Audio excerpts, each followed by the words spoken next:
I'm gonna preface this video by saying I was scared of everything as a kid. I changed the channel during horror movie commercials, I checked my closet every night, and I couldn't even bring myself to finish this Goosebumps book in particular, so I never read any of the others. Even the presence of the book in my room at night freaked me out. I couldn't return it to the library fast enough. That being said, I was still strangely drawn to a particular brand of creepy, somewhere between spoopy and otherworldly. I loved the imagery and atmosphere of October, the distinct feeling that Halloween was just around the corner. I loved and still love folklore and urban legends, skulls and skeletons, stories of unusual beings who linger in the Uncanny Valley. Weirdly, there was something comforting about being faced with the uncomfortable. It was satisfying to explore that in-between space of what's real and what's almost real. Sure, it felt unsettling at times, but I just couldn't look away. Courage the Cowardly Dog happened to fit the aesthetic I was into, and, along with The Nightmare Before Christmas, it may have helped inspire it in the first place. It wasn't too scary and was just the right amount of weird. It helped introduce me to the spooky stuff I'd enjoy later in life, so I wanted to explore its weirdness a little bit, and consider how it managed to balance fright with fun to make the horror and sci-fi genres more accessible to kids, especially wimps like me.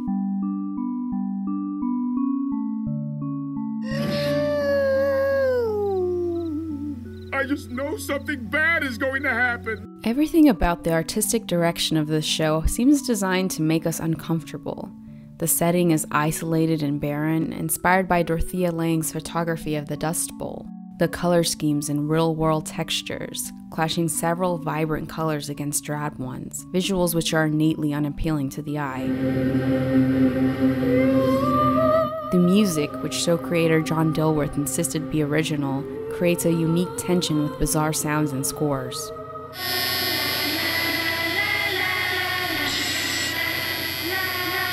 All of these elements lend themselves to a perfect landscape to feel subconscious discomfort, that sensation of, I don't like this, but I'm gonna keep watching. This is a feeling I'd like to explore for a bit.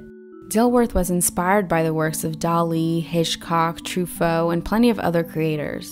These aspects of the show have been thoroughly covered in other great videos, so instead I'm going to talk about liminal spaces. A liminal space can be described as a physical place where something just feels off. It's a strange feeling of detachment you can't quite describe, like being awake while everyone else is asleep. The word liminal comes from a Latin word for threshold, a spot in between the places you really want to go. Imagine you're in an empty stairwell, an overnight flight, at your school when it's not in session, or exploring an abandoned building. Reality feels a little altered because your brain recognizes this state of being will not last. It's a period of transition, of waiting for the next thing to happen. Soon your plane will land and you'll get to go home, or your family will wake up and get ready for the day, or you'll leave that abandoned building if you know what's good for you. The point is, you get the general vibe that this isn't a place you're going to stay in for long. So why am I bringing this up? Well, I think the middle of nowhere is the epitome of a liminal space. Like, imagine actually being here in a place just like this. Unless you're into this sort of dreary isolation, it's probably not a place you'd want to be in for long. It's uncomfortable, like existing in a David Lynch film or an episode of The Twilight Zone. Dilworth has said he was partially inspired by the atomic age of the Cold War era, the fragility of life and the decisions being made in a far-out place. So it's really quite an experience for the mind. And yet, we're willing to visit this place for 22 minutes at a time, just to check out the weird stuff going on. It's a perfect setting for that weird stuff, too. I think an episode which exemplifies this really well is the last episode of Season 1, The Great Fusilli. In it, a one-man traveling theater sets its stage nearby. The one, the only, Fusilli Magic Stage. The Great Fusilli at your service. Soon, the mysterious alligator man convinces the family to participate in a play. How? Now? Brown cow. As you can expect, things are not what they seem, and Courage soon discovers the crocodile man has been transforming his actors into puppets with magic strings, so they'll belong to him forever. And then, then, you stay forever.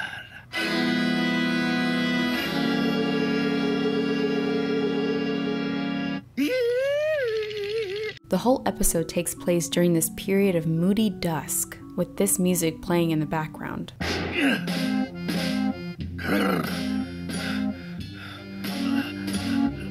I think it's a perfect example of what the show does to evoke the uneasiness I discussed before. On top of this, most episodes of Courage end on an everything's back to normal note, but this one didn't. Although Courage managed to defeat Lizard Guy, who became a victim of his own stage, Eustace and Muriel remained puppets, which Courage used to replicate normal life. This led to a fan theory that Eustace and Muriel never stopped being puppets, and that the next 3 seasons were all imagined by Courage and his anxieties.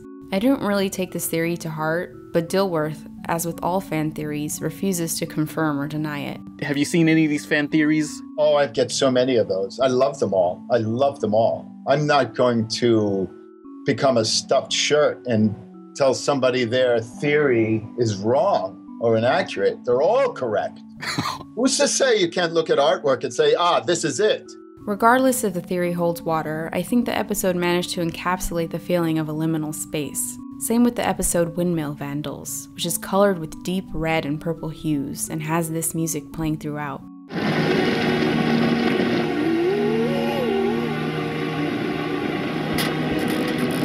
To be fair, I think Courage the Cowardly Dog has more bizarre episodes than scary ones, even though the scary ones are the ones I remember most. Still, the artistic direction adds another layer to the surreal vibe. Like, look at the difference between this scene in Courage and this one in Adventure Time. They're both supposed to evoke an atmosphere of eeriness, but Adventure Time's scene is still aesthetically pleasing, while the scene in Courage just isn't. So while I think this is still creepy, this one is creepy in a rather different way. Return the slab, or suffer my curse. It's more off-putting and ethereal, and I think that's kind of cool and unique. This type of unconventional aesthetic usually seems reserved for adult cartoons for some reason. So maybe part of the reason Courage drew me in was because it disrupted the regular flow of perfect color palettes and kid-friendly designs. Another factor which contributed to this was the frequent use of mixed media. Seeing these clashing art styles gives us a sense that we're looking at something that isn't quite right, a feeling which can be manipulated to either make us laugh, or to make us creep the f*** out. Our brains like to categorize everything we see. That's why we find shapes in clouds or Jesus on toast. We unconsciously search for patterns so that we can make sense of the world around us, and so we can separate what's threatening from what's harmless.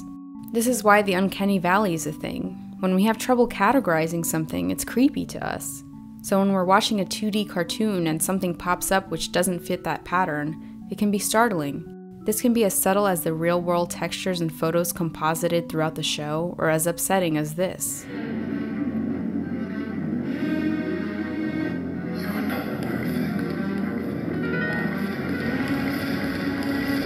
Since the show aired on a children's network, they had to find ways to be weird and scary without using overtly graphic horror tropes. This forces creativity in how the genre is approached, presenting scary stuff in a different sort of way, which often leaves a lasting impression. Of course, there were classic scary characters throughout the show, amongst the wacky ones, but the scariest were incomprehensible threats beyond our understanding, or just out of reach, looming. I think this slightly delves into the vein of Eldritch or Lovecraftian horrors, which explores the concept that the scariest things are those that are unknowable. This sort of thing goes hand in hand with liminal spaces, and the bizarre animation style helps reinforce those wary feelings. But of course, soon enough the terror will be over.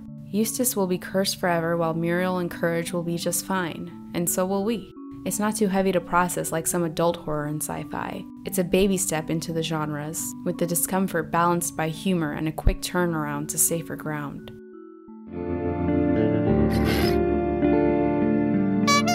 In making the show, Dilworth said his main objective was to make people laugh. He drew inspiration from the slapstick he grew up watching, particularly Charlie Chaplin. And what better way to manifest Chaplin than with animation? If you look at Charlie Chaplin, this is cartoon, this is animation, this is performance art.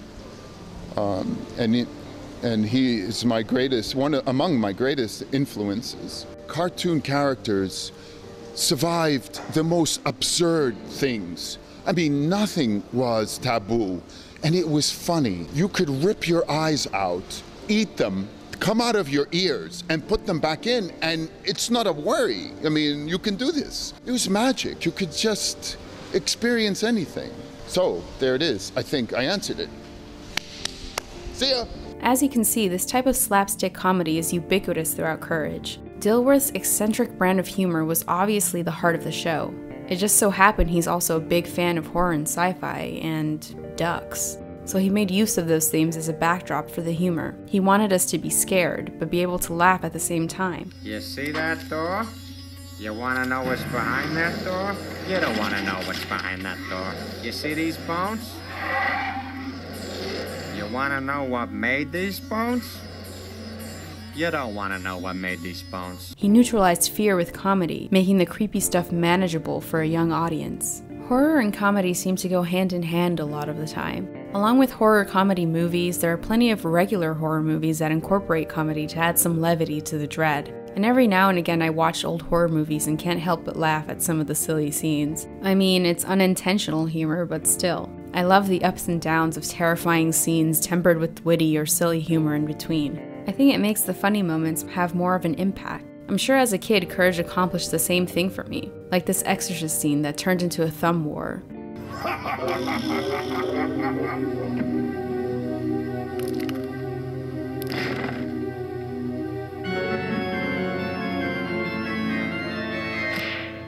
Watch my thumb. Or standoffs that turn into hula dances or racquetball.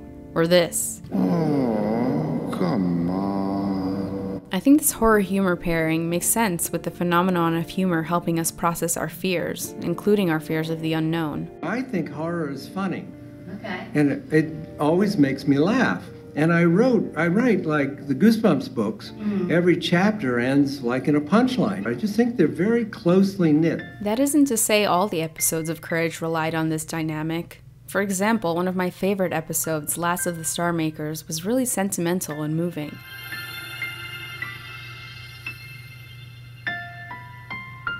A space squid, having just lost her partner, lands on Earth with her squid babies. Muriel and Courage discover that they're star makers, creatures who create the stars in the sky.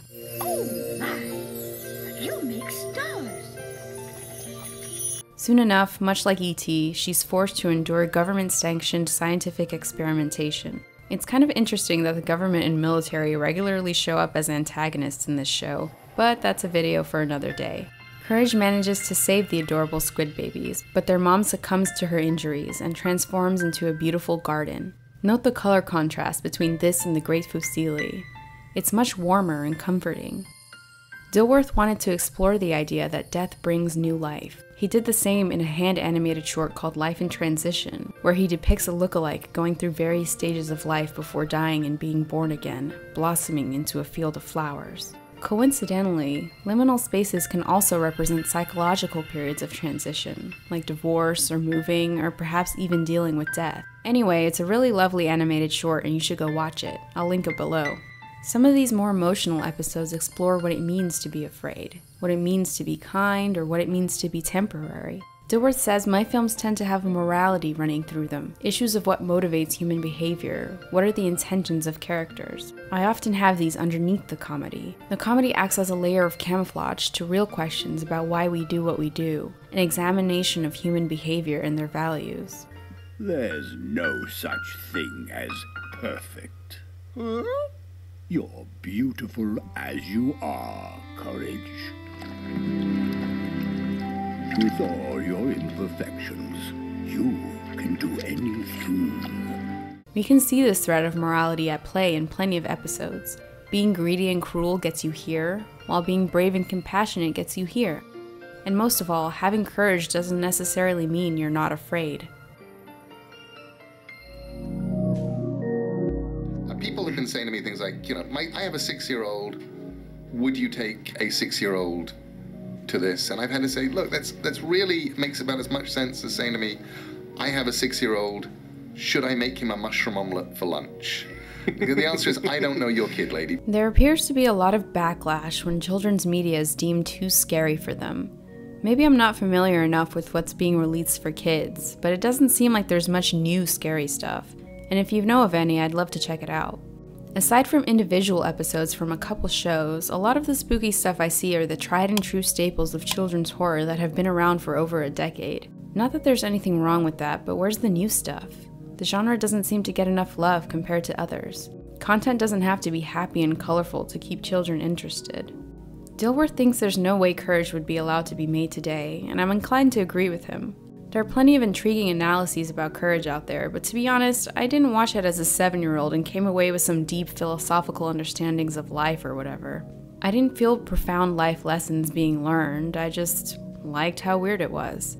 I thought it was fun. Dilworth gets asked a lot why he thinks kids were drawn to his show, but even he doesn't have much of an answer. And considering his stance on fan theories, I don't think he would care what the answer is either way. What's the point then of trying to decipher true meaning or unintentional meaning in a thing? The most important thing is the effect upon the viewer, right? Yeah. And I don't want to know how things work. So you rather leave it open for interpretation? Art is that. The point is, I think it's a missed opportunity to not give kids more options in the horror genre. And when I say horror can be good for kids, I'm not saying we should stream The Conjuring for them. I just mean there should be more options available at their level so they can satisfy their interests if they have it, without feeling the dread that comes with watching adult horror as a child. I have the distinct memory of being fascinated by adult horror but being way too afraid to actually watch or read it, so stuff like Courage was gratifying for me. Back in the day, they told scary stories to kids as cautionary tales. Don't wander off alone, don't trust strangers, etc. The purpose has evolved at this point, but I think it can still be valuable. The trends and themes of horror have always revealed the fears and values of the society producing them. Sometimes we're afraid of communism, sometimes we're afraid of premarital sex. Horror has historically helped us process fears and anxieties, so why do we assume it can't do the same for children? Especially when you pair the creepiness with comedy like in Courage, it can be a valuable tool. Not only does it take their fears seriously, it presents them as understandable reactions that can be coped with. Horror doesn't necessarily add extra fears on top, it can teach us that fears can be overcome. After all, the protagonists in children's horror use their brains, or Google, to combat the evil forces surrounding them. In an interview with CBC, Neil Gaiman said, quote, "Children react to the story fundamentally as an adventure. They may get a little bit scared, but it's an edge of your seat, what's going to happen next, oh scary thing, because you're giving them a story about somebody like themselves. Yes, they're going up against something dark and nasty, but it's like James Bond going up against a James Bond villain. You never have any doubt that James Bond is going to get through it." Depending on the kid, horror has the potential to provide a type of catharsis. They can put themselves in the character's shoes. I mean, kids are already scared. Shielding them from scary stories isn't going to protect them from fear. And ignoring or denying fear only serves to make it unfamiliar, which gives it more power when it inevitably arrives. So ultimately, I'm grateful I watched Courage as a kid. I'm not as much of a wimp as I used to be, and I'm really happy with the brand of creepy I enjoy as an adult. Not just during Halloween, but year-round. I don't know, it's just fun. And I hope kids growing up today and in the future will have the chance to experience it too.